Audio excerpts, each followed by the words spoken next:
Nunca pensé que un simple mensaje podría salvarme la vida.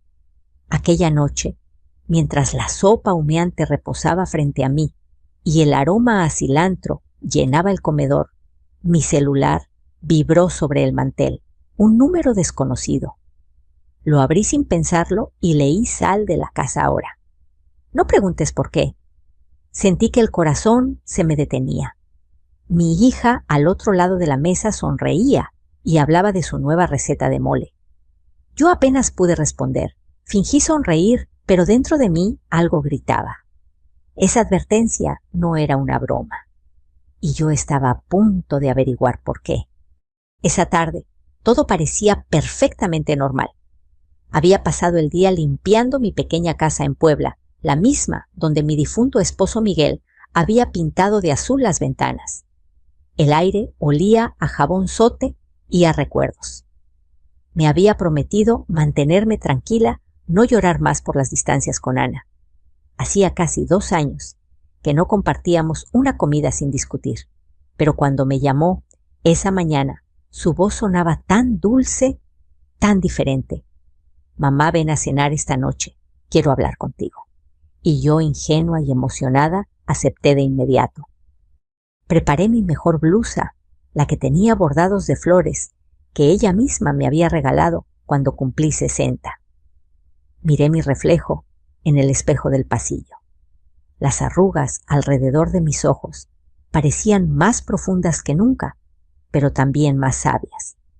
Tomé un taxi a su casa en la zona nueva donde todo brilla y nada tiene historia. Las calles estaban limpias, los árboles recién podados, y las fachadas parecían idénticas, como si las hubieran sacado de un catálogo.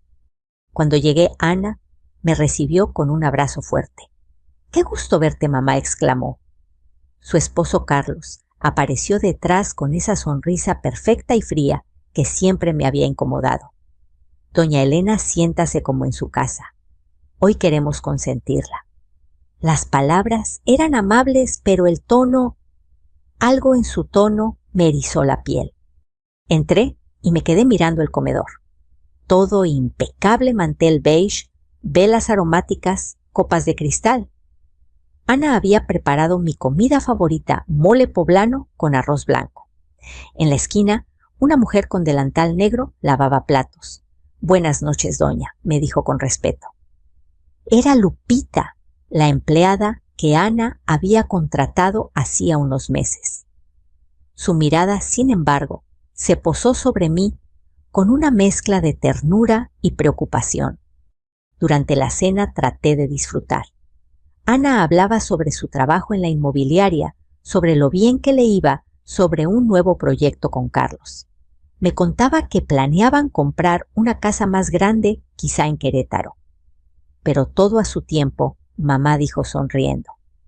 «Primero queremos ayudarte. Ya estás cansada, deberías delegar cosas, firmar algunos papeles, para que te sea más fácil todo». Sus palabras me tomaron por sorpresa. ¿Firmar? ¿Qué papeles? Carlos intervino enseguida con esa voz suave que parece esconder algo. «Nada grave, doña Elena, solo un poder notarial para que Ana pueda ayudarla con sus trámites. Usted sabe, a veces los bancos son complicados». Me quedé callada. No respondí. Algo dentro de mí se encogió, pero no quise arruinar la noche. La sopa estaba deliciosa y el olor a comino y chocolate del mole me recordó mis años jóvenes, cuando cocinaba para Miguel y para una pequeña Ana con trenzas. Entonces mi celular vibró. No era común que alguien me escribiera a esa hora. Lo saqué discretamente del bolso. El mensaje apareció en letras mayúsculas frías urgentes: «Sal de la casa ahora». No preguntes por qué. Sentí que la sangre me abandonaba el cuerpo. Miré a Ana, que seguía hablando animada con Carlos. Mi mente giraba buscando explicación. ¿Una broma? ¿Un error? ¿O algo más? ¿Pasa algo, mamá?, preguntó Ana al notar mi gesto. «Nada, hija, nada, solo un mensaje equivocado». Traté de sonreír, pero mis manos temblaban. En ese momento Lupita entró con una jarra de agua y me miró fugazmente. Fue solo un segundo, pero su mirada me lo dijo todo, no era un error. El resto de la cena transcurrió entre silencios incómodos. Carlos sirvió vino tinto y llenó mi copa más de la cuenta. Vamos, doña, a un brindis por las reconciliaciones. Tomé un pequeño sorbo para no parecer descortés. El vino sabía extraño, más dulce de lo habitual. En ese instante, el celular volvió a vibrar un zumbido corto y seco. Otro mensaje del mismo número: no bebas más. Levántate y vete. Ahora. El corazón me latía con fuerza. Miré a Lupita. Estaba parada junto a la puerta, con las manos apretadas en el delantal. Me dio un leve movimiento de cabeza, casi imperceptible, como un sí. Decidí actuar. Ana, voy al baño un momento, querida. Claro, mamá, está al fondo a la izquierda. Me levanté despacio, tratando de ocultar el temblor de mis piernas. Crucé el pasillo, fingiendo buscar el baño, pero giré hacia la cocina. Lupita estaba ahí, secando un vaso con nerviosismo. Cuando me vio, dejó el trapo sobre la mesa. «Doña, por favor», susurró apenas salga por la puerta de servicio. «No pregunte, solo váyase». Su voz me heló la sangre. No quise entender, pero la urgencia en sus ojos era suficiente. Tomé mi bolso y salí. Afuera, el aire de la noche me golpeó la cara. Caminé rápido hacia la calle, mientras mi respiración se entrecortaba. Detrás de mí, la luz de la cocina parpadeó un segundo y se apagó. No sabía a dónde iba. Solo supe que debía alejarme. A unos metros me senté en una banca y abrí el celular. Un nuevo mensaje: si se queda la harán firmar. No lo haga. Váyase a un lugar seguro. Luego le explicaré todo. Me quedé mirando la pantalla con lágrimas en los ojos. El sonido lejano de un camión pasó rompiendo el silencio del vecindario. Cerré los ojos y recé: Dios mío, protégenos a las dos. La noche, que había comenzado tranquila, se convirtió en un abismo de incertidumbre. El aire frío de la noche me raspaba la garganta mientras caminaba sin rumbo. Las calles del fraccionamiento estaban silenciosas, iluminadas por farolas pálidas que lanzaban sombras largas sobre el pavimento. Mi mente era un torbellino. ¿Quién podía haberme mandado ese mensaje? ¿Por qué Lupita quería que me fuera tan desesperadamente? ¿Y por qué Ana, mi hija, parecía tan tranquila, tan confiada en aquella cena? Tomé un taxi en la esquina, el primero que vi.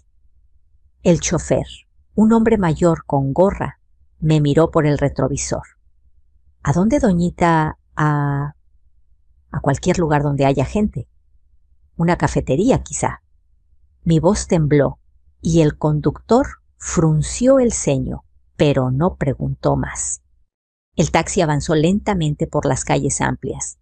Las luces de las casas perfectas y ordenadas me parecían ahora amenazantes. Recordé las palabras de Carlos Solo, un poder notarial para ayudar la doña. Y recordé también la dulzura forzada en la voz de Ana. ¿Era posible que mi propia hija? No, me negaba a pensarlo. Ana era todo lo que tenía. Llegamos a una pequeña cafetería en la avenida principal. El reloj del coche marcaba las 9:17. Me bajé, agradecí al chofer y me senté en una mesa del rincón. Pedí un café con leche, solo para tener algo entre las manos. El vapor me empañó los lentes, mientras el corazón seguía martillando dentro de mí. A los pocos minutos, el teléfono volvió a vibrar. Número desconocido. Está a salvo. Espere 10 minutos. Le explicaré todo. El mensaje me paralizó. Quise llamar de inmediato, pero el celular sonó antes de que pudiera hacerlo. Contesté. ¿Quién habla? Silencio. Luego una voz femenina baja, nerviosa. Doña Elena. ¿Soy yo? Lupita. Sentí que el alma regresaba a mi cuerpo. Lupita, ¿qué está pasando, hija? ¿Por qué ese mensaje? No puedo hablar mucho, doña. Carlos está furioso porque usted se fue. Me preguntó si la vi salir. Dijo que quería que firmara algo esta noche antes de que se arrepintiera. ¿Firmar qué? Explícame un poder notarial. Para pasarle todo lo suyo a ellos. Dicen que es temporal, que usted ni se va a dar cuenta. Pero escuché otra cosa. El tono de Lupita se quebró. Escuché que Carlos había preparado el vino con algo. Un medicamento para que usted se sintiera mareada más dócil. Él lo llamó un tranquilizante ligero. Dijo que después de la firma todo sería legal y nadie podría reclamar nada. Sentí un escalofrío recorrerme desde la nuca hasta los pies. Me llevé la mano al pecho intentando respirar. Dios mío. Doña, no le avise a nadie que hablamos. Por favor. Si Ana la llama, no conteste. Ella no sabe todo, pero está muy asustada de su marido. Salga de la colonia, váyase lejos. Y hable con la policía. Tiene que hacerlo. Antes de que pudiera responder, la llamada se cortó. Me quedé en silencio, oyendo el murmullo de la cafetera y el ruido lejano del tránsito. La idea de que mi propia hija estuviera involucrada me dolía más que el miedo. Podía ser que Ana lo supiera y guardara silencio. Recordé su mirada durante la cena dulce, pero cansada. Quizás no era complicidad, sino miedo. Saqué un pañuelo y limpié mis lágrimas. Respiré hondo. No podía quedarme ahí sin hacer nada. Me acerqué a la barra y le pedí al encargado si podía usar el teléfono fijo. Claro, señora. Marqué el 900C con dedos temblorosos. Emergencias. ¿Cuál es su situación? Necesito ayuda. Creo que intentaron drogarme para hacerme firmar documentos. Mi yerno y quizás mi hija. Estoy en una cafetería en Lomas de Angelópolis. La operadora me pidió mantener la calma, describir la dirección y esperar. Mandaremos una patrulla. No regrese sola. Por favor, espere donde haya gente. Asentí, aunque sabía que no podía verla. Colgué y me quedé mirando por la ventana. Afuera, la noche seguía hermosa, indiferente a mi miedo. Un grupo de jóvenes reía en la acera, ajenos a la pesadilla que me envolvía. Después de unos minutos, otro mensaje apareció. La policía ya va en camino. No confíe en nadie hasta que lleguen. No vuelva sola. Ellen. Guardé el celular y pedí la cuenta. El mozo, al notar mis manos temblorosas, me ofreció un vaso de agua. Está bien, señora, sí, hijo. Solo un poco cansada. Mientras esperaba, recordé los años felices con Ana. Su risa de niña, las noches en que nos quedábamos despiertas, viendo telenovelas y comiendo pan dulce. Pensé en todo lo que había hecho por ella, los sacrificios, las horas de trabajo, los sueños compartidos. Nunca imaginé que el peligro llegaría disfrazado de cena familiar. Vi las luces rojas y azules de una patrulla acercarse. 2 oficiales descendieron, uno joven y otra mujer de rostro amable. ¿Doña Elena Ramírez? Asentí. Recibimos su reporte. Cuéntenos qué ocurrió. Les relaté todo con voz entrecortada, la invitación, el vino, los mensajes, Lupita, el poder notarial. Ellos se miraron con seriedad. Hizo bien en irse. Este tipo de casos son más comunes de lo que cree. Podría acompañarnos. Vamos a asegurarnos de que esté fuera de peligro y, si quiere, podemos verificar lo que sucede en esa casa. Acepté sin dudar. Subí a la patrulla, con el corazón latiendo desbocado. En el trayecto miré por la ventana las luces de la ciudad, las avenidas que se alejaban. Me parecía imposible que todo eso fuera real, como si estuviera dentro de una película ajena. El oficial que conducía me miró por el espejo. ¿Quiere que vayamos directamente a su casa o prefiere esperar cerca mientras revisamos? Quiero saber si mi hija está bien, respondí con la voz rota. Pero no quiero verla todavía. No sé qué creer. El silencio se apoderó del vehículo. Solo el sonido del radio policial llenaba el espacio. Al fondo, una voz decía: Unidad 34, en camino a Lomas de Angelópolis. Posible intento de fraude y envenenamiento. Sentí un nudo en la garganta. Envenenamiento. Esa palabra me dolió más que cualquier otra. Cuando llegamos a la entrada de la colonia, los guardias privados detuvieron la patrulla. El oficial mostró su identificación y los dejó sin argumentos. Vamos a revisar, doña Elena. Quédese aquí con mi compañera. La oficial se quedó conmigo. Me ofreció una manta del asiento trasero. Va a estar bien, señora. Respire hondo. Asentí y miré hacia las casas idénticas que se extendían frente a mí. En una de ellas, la mía, brillaban aún las luces del comedor. Desde lejos vi dos siluetas moverse por la ventana, Carlos y Ana. Mi corazón se apretó. Una voz interior, mezcla de fe y miedo, me dijo que esa noche aún no había terminado. El frío se colaba por la rendija de la ventanilla del autopatrulla. Yo me aferraba a la manta que la oficial me había prestado, mirando las luces lejanas de la casa de Ana. Desde ahí podía ver el reflejo del televisor encendido en la sala. Parecía todo tan normal, tan engañosamente tranquilo, que por un momento dudé de mí misma. Quizás pensé, había malinterpretado todo. Tal vez el mensaje fue una broma, una confusión o una exageración mía. Pero entonces recordé la voz de Lupita. ¿Le quieren quitar todo, doña? No firme nada. No era paranoia. Había algo oscuro detrás de esa cena. La oficial que me acompañaba, una mujer de unos 30 y tantos, me sonrió con empatía. Soy la oficial Morales. No se preocupe, mis compañeros están revisando todo. Le gustaría contarme más detalles mientras esperamos. Asentí respirando hondo. Todo empezó hace unas semanas, le dije.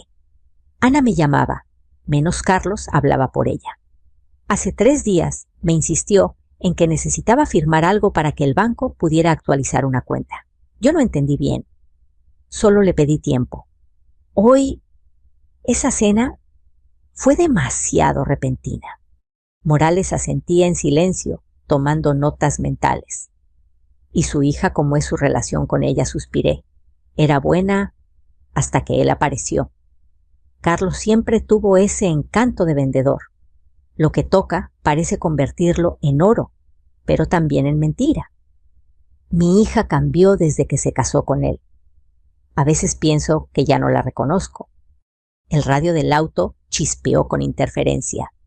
Una voz masculina habló desde el otro lado. Unidad 34, llegamos al domicilio. Todo parece en calma. Solicitamos confirmación de la señora. Morales tomó el micrófono. Aquí Unidad 28. La señora confirma riesgo. Procedan con precaución. Sentí un nudo en el estómago. En el fondo, deseaba que no encontraran nada, que todo fuera una confusión, pero al mismo tiempo temía que hallaran justo lo que sospechaba. El tiempo se volvió espeso. Cada segundo parecía una eternidad. Yo miraba mi teléfono constantemente, esperando noticias de Lupita, pero no había nuevos mensajes. Solo ese último: no confíe en nadie hasta que lleguen. De pronto la puerta del lado del conductor se abrió. Era el oficial joven, su rostro tenso. Oficial Morales, encontramos indicios de manipulación en las bebidas. En el refrigerador había un frasco sin etiqueta. Vamos a enviar una muestra al laboratorio. La señora tiene razón. Mi cuerpo se estremeció.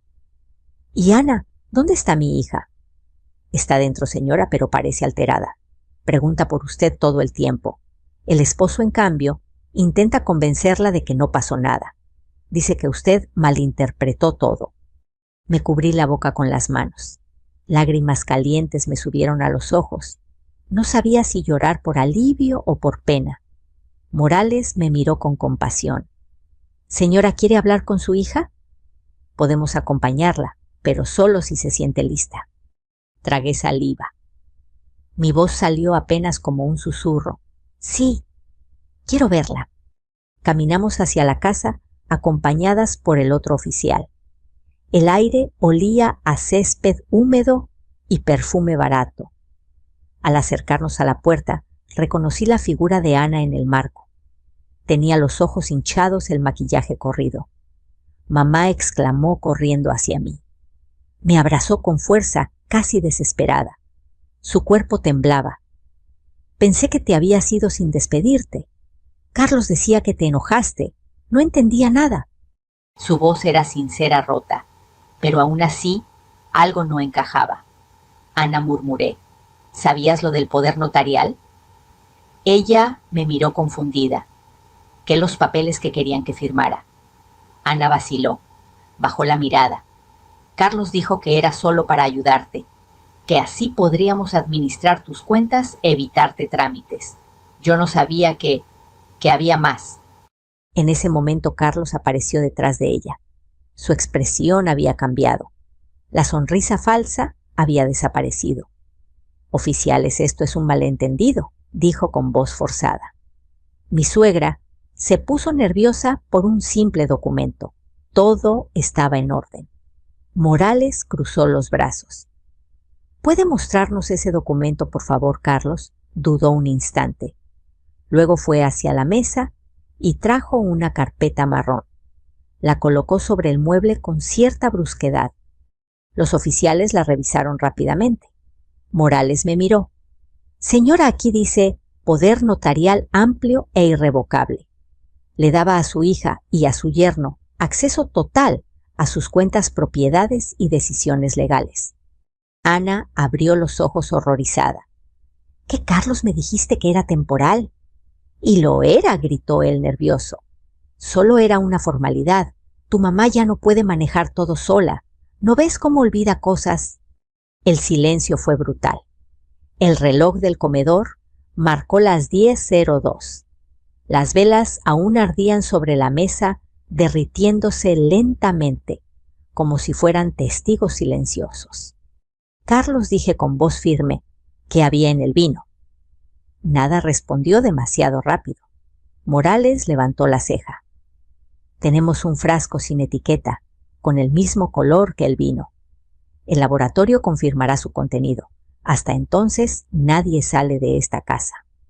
Carlos intentó protestar, pero el otro oficial ya lo estaba apartando. Ana rompió en llanto. Mamá, yo no sabía. Te juro que no sabía nada. La abracé, aunque el corazón me dolía. Tranquila, hija. Todo saldrá bien. Pero ahora debemos decir la verdad. Mientras los oficiales tomaban notas y fotografías, Lupita apareció en la puerta trasera.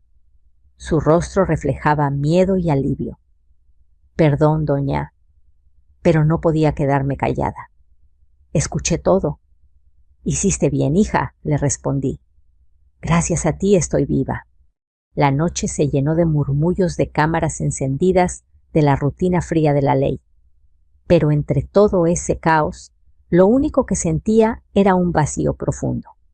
La traición de Carlos dolía, sí, pero lo que más me hería era la confusión en los ojos de mi hija, atrapada entre el amor y la vergüenza.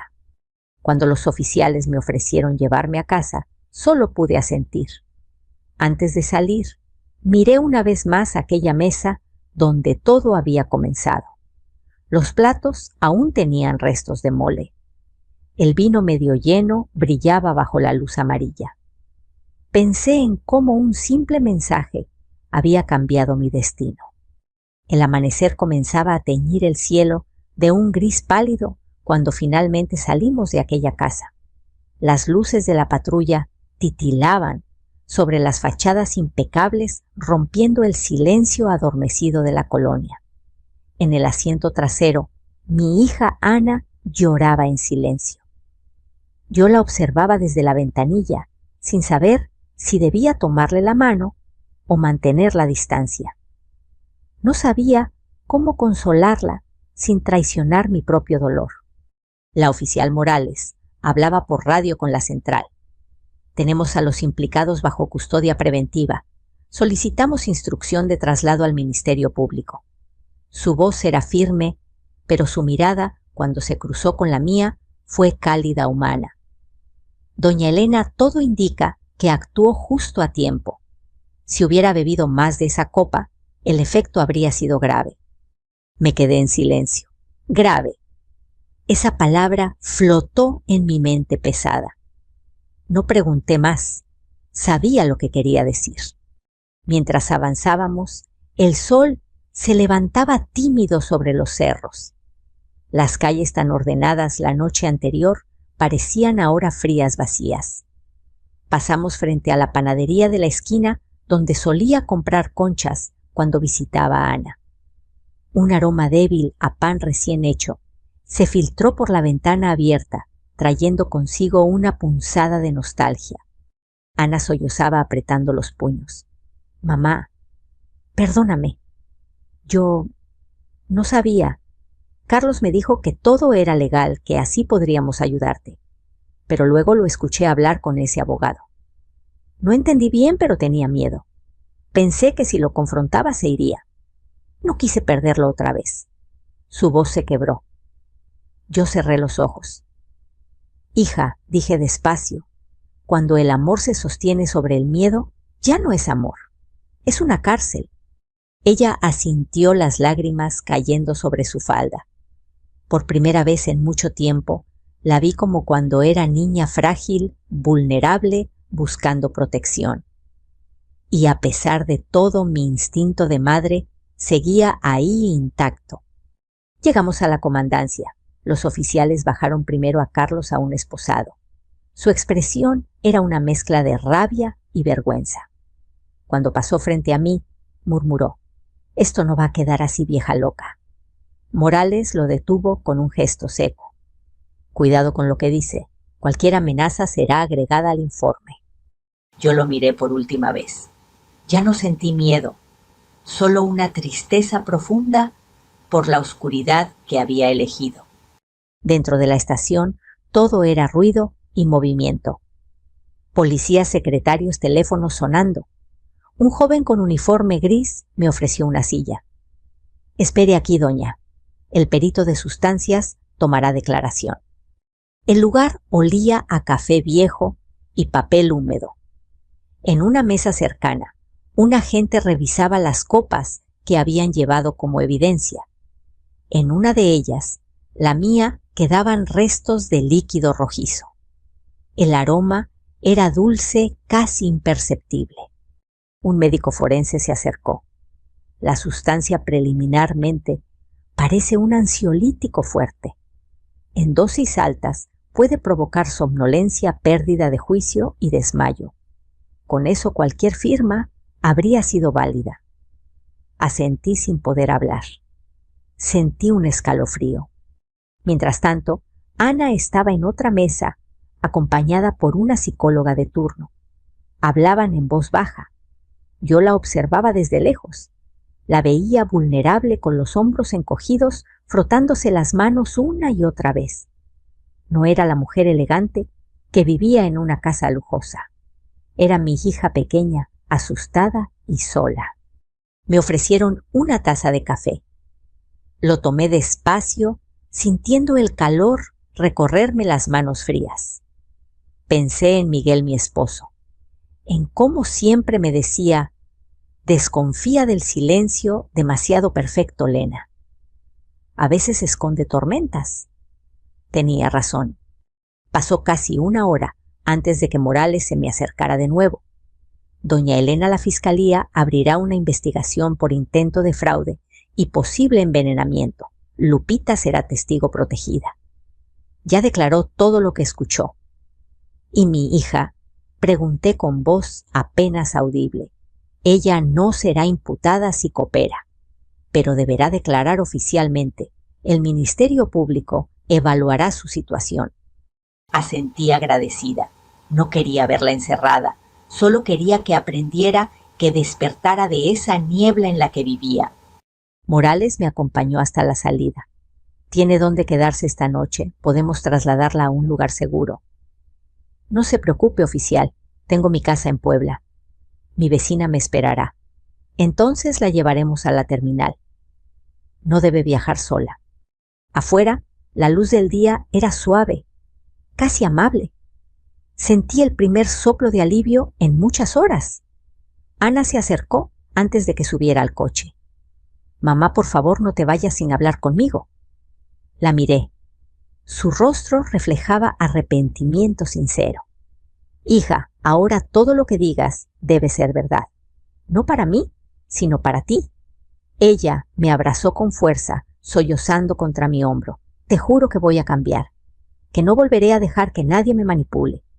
Eso espero, Ana, que encuentres tu fuerza. Yo siempre estaré aquí, pero la verdad no se negocia». Subí al coche con el corazón apretado. Desde la ventanilla la vi quedarse de pie en la acera, envuelta en esa luz temprana, como si el amanecer también la estuviera probando. El camino a la terminal fue largo y silencioso. Las calles se llenaban poco a poco de vida panaderos, abriendo sus cortinas niños con mochilas madres barriendo las aceras. La vida seguía indiferente a mi tragedia, como si el mundo no se hubiera detenido por un instante para salvarme. Cuando llegamos, Morales me ayudó a bajar. «Gracias, oficial. No sé cómo agradecerle». Ella sonrió. «Solo prometa cuidarse, doña Elena, y contar su historia. Hay muchas personas que confían demasiado en los suyos y terminan perdiéndolo todo». Sus palabras me quedaron grabadas. Mientras el autobús arrancaba rumbo a Puebla, saqué mi celular y abrí el mensaje que lo había cambiado todo. «Sal de la casa ahora. No preguntes por qué».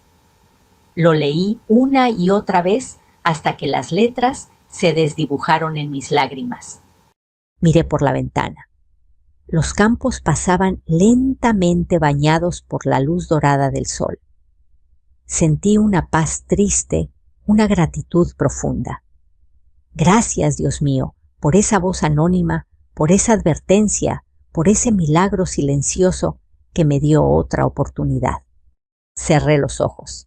Por primera vez en mucho tiempo, respiré sin miedo. Dormí a ratos en el camión hacia Puebla, como quien cabecea entre dos mundos, el del pasado, donde mi hija reía con las trenzas al viento, y el del presente con copas teñidas de rojo, y palabras que podían quitarme la vida entera con una firma. Al amanecer, mi vecina Chayo me esperaba con un abrazo y un café de olla que olía a canela y consuelo. Le conté lo mínimo, que estaba bien, que había sido una noche larga. Ella, que siempre ha tenido un rosario en los dedos, dijo: «Bajito, Dios te jaló del borde, comadre. Ahora no sueltes la verdad». Pasé el día ordenando papeles, como si ordenar cajones también pudiera ordenar el alma. Saqué actas, escrituras, estados de cuenta, la carpeta de mis ahorros, cartas de Miguel. En cada documento vi años de trabajo, turnos dobles, panes vendidos bajo lluvia, sacrificios pequeños que juntos hacían un hogar. Pensé en lo fácil, que todo eso pudo haberse ido con una tinta torpe sobre un poder notarial amplio e irrevocable. Sentí rabia y una claridad que me sostuvo de pie. A media mañana, la oficial Morales me llamó. Doña Elena, el laboratorio, confirmó el frasco contenía un ansiolítico fuerte. La copa que iba para usted tiene residuos. La fiscalía quiere que venga a ratificar su denuncia. También hay videos de la cocina. Su testimonio es clave. Respiré hondo. Voy a regresar. No venga sola. Le enviamos una patrulla a la terminal. Colgué y me quedé un momento mirando la ventana azul que Miguel pintó. No tengas miedo, me parecía oírlo. El miedo se achica frente a la verdad.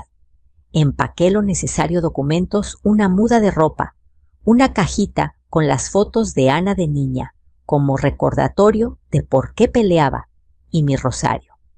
De vuelta a la ciudad, el cielo estaba limpio, recién lavado por una llovizna. En la terminal me esperaba la oficial Morales, con otro compañero. Subí al auto. El motor encendió con un ronroneo decidido. «Encontramos mensajes en el teléfono de Carlos», me dijo ella sin rodeos. «Conversaciones con un abogado.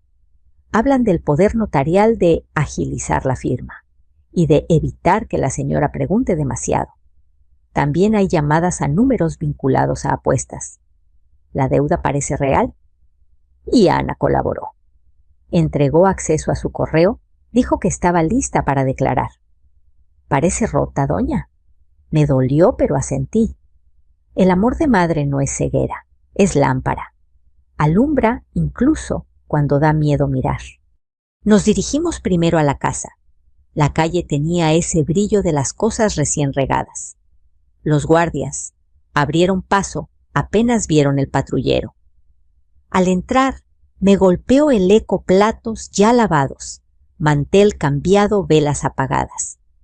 Todo parecía un domingo cualquiera, si no fuera por el sello de la fiscalía pegado en la puerta de la cocina. El perito forense, con su maletín, revisaba una y otra vez la encimera. Aquí dijo señalando: quedan microgotas del vino con el sedante. ¿Y la cámara? La ama de llaves la movió. Bien hecho. Captó el momento en que el señor vacía algo en una copa. Lupita estaba allí parada con las manos juntas, como si temiera ocupar espacio. Me acerqué y la abracé. «Gracias por salvarme, hija». «No me agradezca, doña». Me acordé de mi papá. Hubiera querido que alguien lo salvara cuando confiaba en la persona equivocada. Sus ojos brillaron. Le apreté los dedos. «No estás sola. Pase lo que pase, no estás sola». En la sala, sobre la mesa, otra carpeta, recibos de apuestas, notas de empeño, correos impresos con promesas de recuperarlo todo en una racha buena. Era un mapa de la desesperación. «Esto explica la prisa», dijo Morales, «y también la mentira». A mediodía cruzamos a la fiscalía. El edificio tenía olor a pasillos transitados, café recalentado, papel, tintas. Me sentaron frente a una computadora. El agente del Ministerio Público dictó hora, lugar, nombres, detalles. Yo conté sin temblar, como quien teje una historia con nudos visibles para que no se rompa. Cuando terminé, me dolían los hombros, pero dentro estaba firme, como si cada palabra fuera ladrillo, y entre ladrillo y ladrillo se levantara una pared que ya nadie podría derribar. En una sala contigua vi a Ana con una psicóloga. Tenía el rostro enrojecido y un puño cerrado sobre la falda. Dudé en entrar, pero toqué la puerta. «¿Puedo?». La psicóloga asintió y salió discretamente. Ana levantó la vista con miedo, con pena. «Mamá». «Aquí estoy». Se cubrió la cara con las manos. «Me decía que era por nuestro bien, que tú estabas cansada, que yo te estaba cuidando». Pero por dentro todo me sonaba hueco. Y aún así me quedé callada. «El silencio también se aprende a desaprender», le dije, sentándome a su lado. «Lo importante es lo que haces desde hoy. Voy a declarar todo. Voy a denunciar al abogado si hace falta. No quiero volver a vivir con miedo». La abracé. Sentí su llanto mojarme la blusa como cuando era niña y se caía en la calle y corría a buscar mi pecho. «Te creo», susurré. «Pero acuérdate, el perdón no borra las consecuencias, las ordena».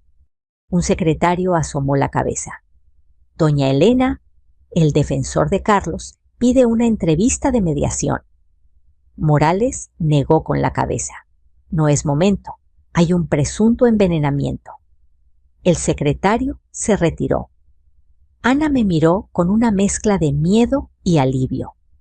Por la tarde regresamos a la casa una última vez con orden para recoger mis pertenencias que había dejado la noche anterior: un suéter, una bolsa con medicamentos, mi rebozo. El domicilio sin voces revelaba cosas que la gente viva oculta: el olor a vino viejo, el doble fondo de un cajón, con papeles escondidos, una lista de pendientes escrita con letras apretadas: notario, firma vender camioneta, pagar Diego miércoles. Me detuve en la foto del comedor Ana y Carlos frente a un atardecer de playa sonriendo. Una sonrisa puede ser una cuerda, a veces salva. a veces ahorca. En la cocina Lupita me alcanzó un tóper con arroz y pollo. Para el camino, doña. No ha comido nada. Eres un ángel, dije, y fue la verdad. No, doña. Solo soy alguien que ya no quiere mirar para otro lado. Antes de irnos, me detuve en el umbral.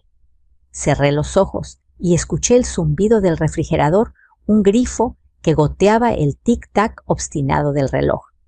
La casa aún no sabía que la habían señalado. Seguía como siguen las cosas por pura inercia. Pero por primera vez sentí que esa inercia no me arrastraría. En el auto Morales manejaba con serenidad. ¿Qué sigue para usted, doña Elena? Miré mis manos, las venas azules, la piel cansada. Volver a mi panadería, abrir a las 6, amasar sin prisa. Y contar mi historia a quien quiera oírla. Para que ninguna otra madre firme con la garganta cerrada y la copa llena. Esa es una buena justicia, dijo ella sonriendo. La tarde cayó como un chal suave sobre la ciudad. De camino a la terminal, llamé a Chayo para avisarle que regresaría un par de días más tarde. Debía terminar trámites y ver a un notario de confianza para blindar mis papeles. Ella dijo que encendería una veladora. Para que la luz no se te apague, comadre. Colgué y por reflejo abrí el primer mensaje de aquella noche. Sal de la casa ahora. No preguntes por qué. Cerré los ojos, di gracias y prometí delante de Dios y de mis muertos que no volvería a poner mi paz en manos de quien me pide confianza sin ofrecer verdad. 2 días después, el sol se alzaba sobre Puebla con una claridad tan hiriente que parecía burlarse del cansancio en mis ojos. Volví a mi panadería antes del amanecer. Encendí las luces, abrí las cortinas, preparé la masa con manos temblorosas. El olor a levadura y canela llenó el aire como si la vida misma me dijera: sigue, Elena, sigue. Pero la tranquilidad era apenas una costra. Debajo seguía latiendo el miedo. Miedo de que Carlos saliera bajo fianza, de que Ana se arrepintiera, de que mi nombre quedara manchado entre rumores. En un pueblo chico, las historias crecen más rápido que el pan caliente. A las 7, Chayo entró al local. ¿Ya abriste, comadre? Ni tiempo te das para descansar. Si me quedo quieta, pienso demasiado. Ella me miró con ternura. Entonces piensa amasando. Así al menos el miedo huele rico. Reí a pesar de todo. Le serví un café y mientras ella barría el piso, yo acomodé los bolillos en fila como soldaditos listos para un nuevo día. No habían pasado ni 2 horas cuando sonó mi teléfono. Número desconocido otra vez. El corazón me dio un salto. Contesté con voz baja. Sí, doña Elena, soy la oficial Morales. Dígame, oficial. El abogado de su yerno se presentó hoy. Carlos quiere llegar a un acuerdo. Dice que se declara culpable del intento de fraude si usted retira la denuncia por intoxicación. Guardé silencio. Podía oír el murmullo del tráfico detrás de ella. Y si lo hago, podría salir antes, pero seguiría con antecedentes. Sin embargo, si mantiene ambos cargos, la pena será mayor. Pensé unos segundos. Mi respuesta fue firme, aunque me dolió en el pecho. No lo hago por venganza oficial, pero la verdad no se negocia. Así se habla, doña Elena. Colgué y miré mis manos, llenas de harina, pero también de historia. Cada grieta una batalla. A media mañana Ana me llamó. Dudé en responder, pero lo hice. Mamá. Su voz era suave, cargada de culpa. Fui a verte ayer, pero me dijeron que estabas descansando. Sí, hija. Necesitaba silencio. Solo quería decirte que Carlos aceptó todo. Dijo que perdió el control. Me pidió perdón, pero ya no puedo. No quiero volver con él. Me alegra que lo entiendas. Voy a vender la casa, mamá. No quiero quedarme donde casi te pierdo. Esa frase me rompió por dentro. Ven cuando quieras. Aquí siempre tendrás una cama limpia y pan fresco. Ana soltó un sollozo. Gracias, mamá. Esta vez sí quiero empezar de nuevo, pero contigo. Esa tarde la vi llegar con una maleta pequeña y el rostro lavado de lágrimas. Entró en la panadería como si volviera al útero buscando calor y olor a hogar. Se quitó los aretes, el reloj caro y me dijo, no quiero nada de eso. Quiero volver a hacer pan contigo. Y así lo hicimos. Durante horas amasamos juntas. Al principio el silencio pesaba, pero poco a poco ese silencio cambió de tono. Ya no era miedo, era reparación. Las manos de Ana se movían torpes sobre la masa.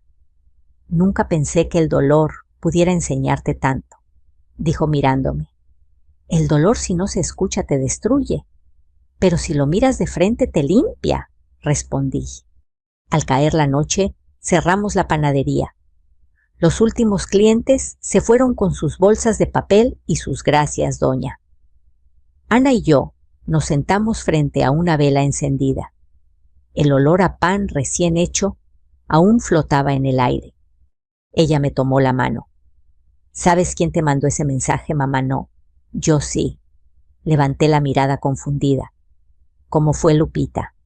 Me contó que lo hizo con un teléfono viejo que tenía escondido. Dijo que escuchó todo y no sabía cómo advertirte sin que Carlos se diera cuenta. Usó un chip que compró hace meses. Dios la bendiga, murmuré. Nos quedamos en silencio. Luego Ana añadió, quiero buscarla. Quiero ayudarla a estudiar. Dice que siempre soñó con ser enfermera. Sonreí. Sería una buena manera de sanar, hija. El reloj marcó las 10. La ciudad dormía. Afuera, los faroles proyectaban sombras suaves sobre la acera. Por primera vez en muchos años, sentí que esa casa, mi pequeño refugio, con olor a pan, volvía a ser un hogar completo. Los días siguientes fueron distintos. La panadería se volvió punto de reunión. La gente curiosa llegaba con excusas para preguntar cómo seguía doña Elena. Algunos traían flores, otros silencio respetuoso. Yo respondía con sonrisas medidas y un pan calientito en cada bolsa. No por orgullo, sino por gratitud. Una tarde llegó Morales con Lupita. Traemos noticias, dijo la oficial. Lupita traía una carpeta amarilla bajo el brazo. El caso avanza bien. Carlos no puede salir por ahora. Y la fiscalía reconoció tu testimonio como clave. No hice nada extraordinario, doña, añadió Lupita con timidez. Sí lo hiciste, me devolviste la vida. Morales sonrió. Y ahora ustedes pueden ayudar a otras. Hay muchas mujeres mayores engañadas por sus familiares. Su historia podría abrir ojos. Esa noche, Ana propuso grabar un video corto, contar lo ocurrido para una campaña sobre fraudes familiares. Dudé al principio, pero luego acepté. Si mi voz puede evitar que otra mujer tenga que leer un mensaje como ese, vale la pena. Grabamos con un celular frente al horno aún tibio. Durante una cena tranquila con mi hija, comencé mirando a la cámara, recibí un mensaje que me salvó la vida. Decía, sal de la casa ahora. No preguntes por qué. Obedecí y descubrí la verdad. Al terminar, Ana lloró, pero esta vez de alivio. Morales prometió compartirlo en redes de apoyo. Lupita, sonrojada, aplaudió bajito.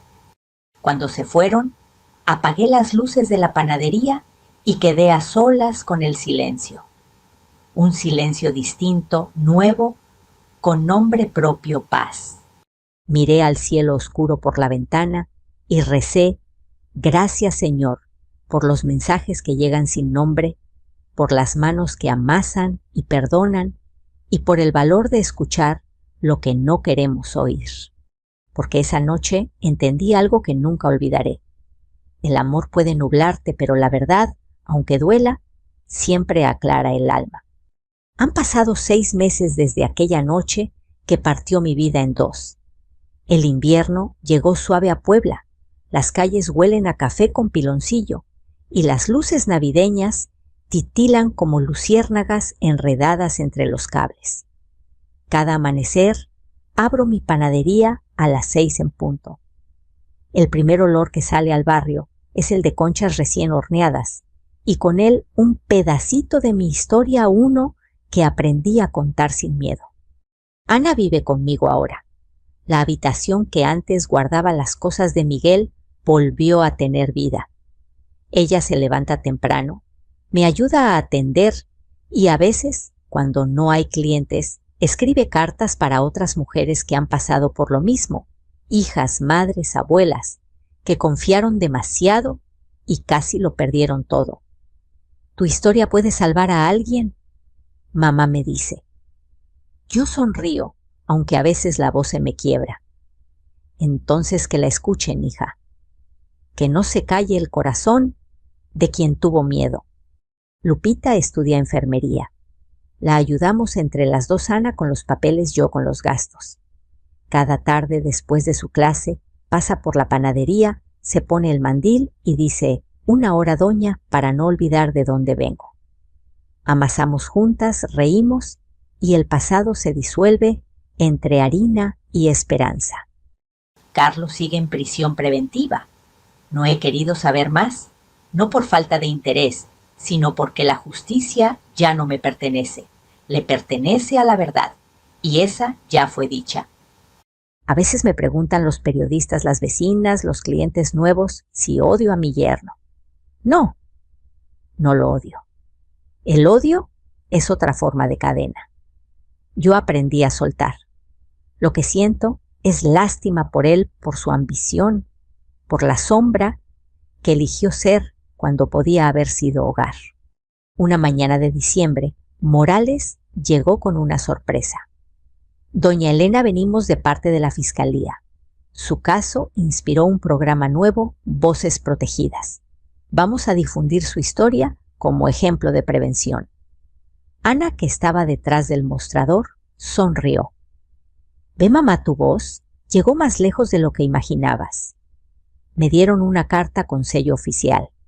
En la parte inferior, un párrafo decía: su valentía ayudó a cambiar protocolos de atención a personas mayores víctimas de fraude familiar. Me temblaron las manos al leerlo, no por orgullo, sino por gratitud, porque mi historia, que empezó con un mensaje anónimo, se había convertido en un aviso para otros. Esa noche grabamos otro video para la campaña, esta vez no en tono de advertencia, sino de esperanza. Ana sostenía el celular, Lupita acomodaba la luz y yo, frente al horno encendido, hablé despacio.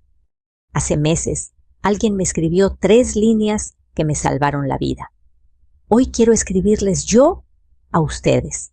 Si algo dentro de ti dice «esto no está bien», escúchalo. No importa si quien te hiere tiene tu sangre o tu apellido. La verdad nunca destruye, solo revela.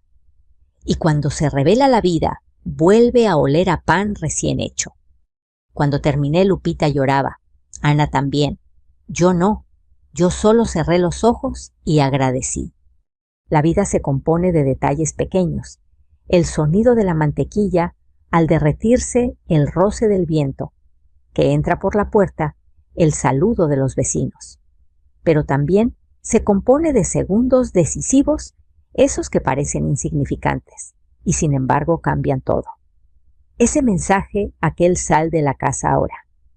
No preguntes por qué. Fue uno de esos segundos. A veces lo releo. No lo he borrado. Está guardado en mi teléfono como un testigo silencioso. Ya no me da miedo.